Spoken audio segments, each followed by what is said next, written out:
Sky News Studios in Melbourne, live. The Bolt Report. Now, Andrew Bolt. Green Senator Sarah Hanson-Young last night said she was sorry that she didn't speak up 3 years ago when one of my friends had a reputation trashed, when Peter Credlin was baselessly smeared in the media, suggestions that she'd had an affair with the then boss, Prime Minister Tony Abbott.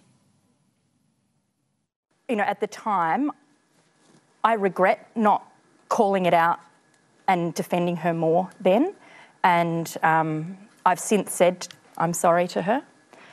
The things that were said about her, if she had been a bloke as the Chief of Staff of the Prime Minister's office, it never would have been said.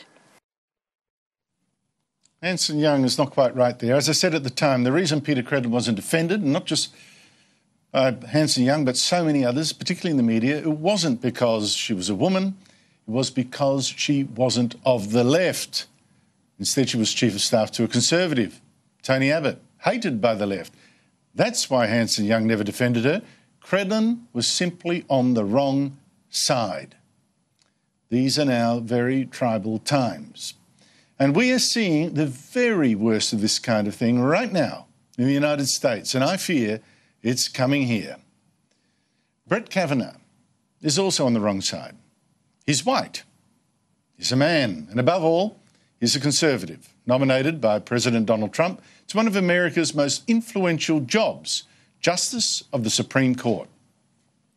And again, the left so hates Trump and so fears a Conservative court that they don't care if in stopping this they destroy Kavanaugh and his family, even his children. Now, Kavanaugh has been now subjected to the most vicious and shameful character attack. He's been accused in the media and by Democrat politicians of even rape, attempted rape, sexual assault, and being party to gang rape, mostly back when Kavanaugh was a student. And these are claims from 5 different women or men purporting to speak for them. Most, if not all, of those claims are plainly insane. For instance, Kavanaugh was claimed by one anonymous woman to have assaulted his then girlfriend in the street. That girlfriend, now a federal judge, denies it. CNN also reported a claim from an anonymous man that he'd punched Kavanaugh after catching him 33 years ago raping an anonymous woman. And CNN even ran this plainly ludicrous claim hours after the man withdrew it and apologised. A third woman claimed that Kavanaugh was at least 10 student parties where women like her were gang raped. But no one has corroborated her stories. Plus, she turns out to have a long history of litigation where she's made wild claims against other people as well.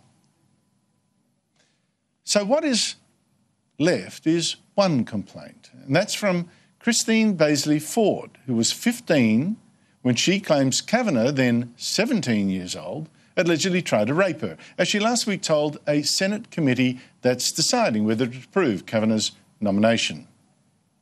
I was pushed onto the bed.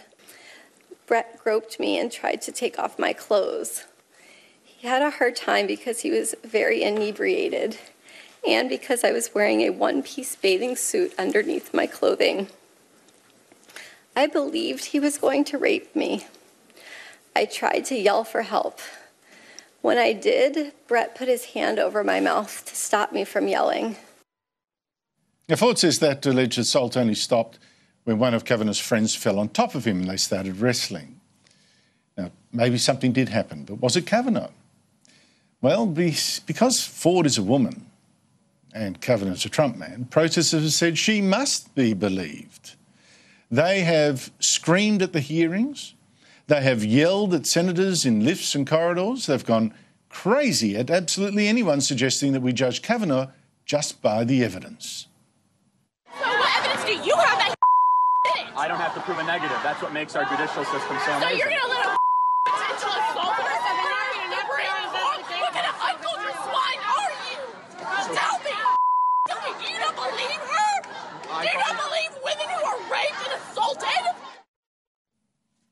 There's that tribal thing I've been talking about, identity politics. To doubt Ford is to doubt all women, all rape victims. She is not an individual, she's a member of a tribe. And the truth no longer matters.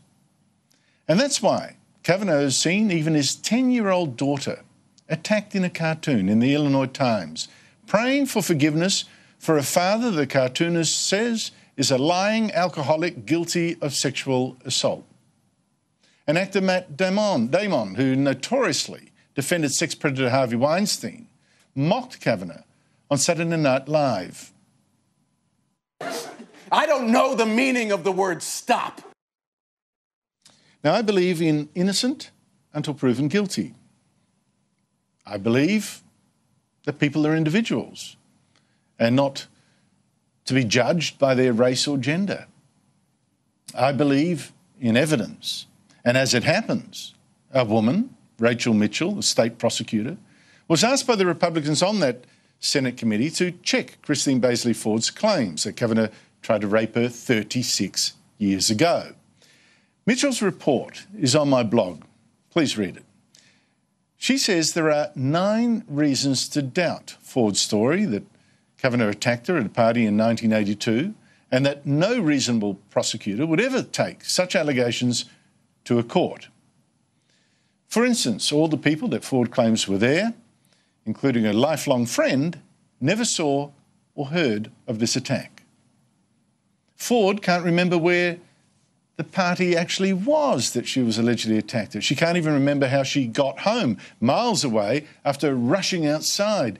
And remember, this is a crucial detail, this was back before mobile phones and before this 15-year-old could drive. How did she get home? Ford first publicly mentioned this alleged attack just 6 years ago in marriage therapy and didn't at first name Kavanaugh.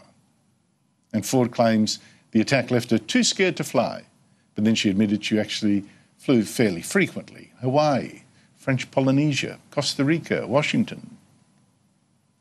Now people, I get it, they desperately want to believe Ford. People also desperately want to stop Trump. But can this ever excuse smashing a man to pieces, humiliating his family, just because they're in their way? I don't know if Kavanaugh is innocent, but I do know that he must be presumed so. And so I admire his refusal to let the Democrats humiliate him out of a job. I will not be intimidated into withdrawing from this process. The vile threats of violence against my family will not drive me out. You may defeat me in the final vote, but you'll never get me to quit. Never.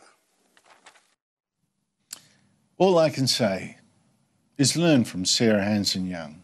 She didn't stick up for the truth when it counted. She regrets it now. Too late for Peter Credler. Never, ever give in to the tribe. Never give in to the mob. Individuals have got to count, and so does truth.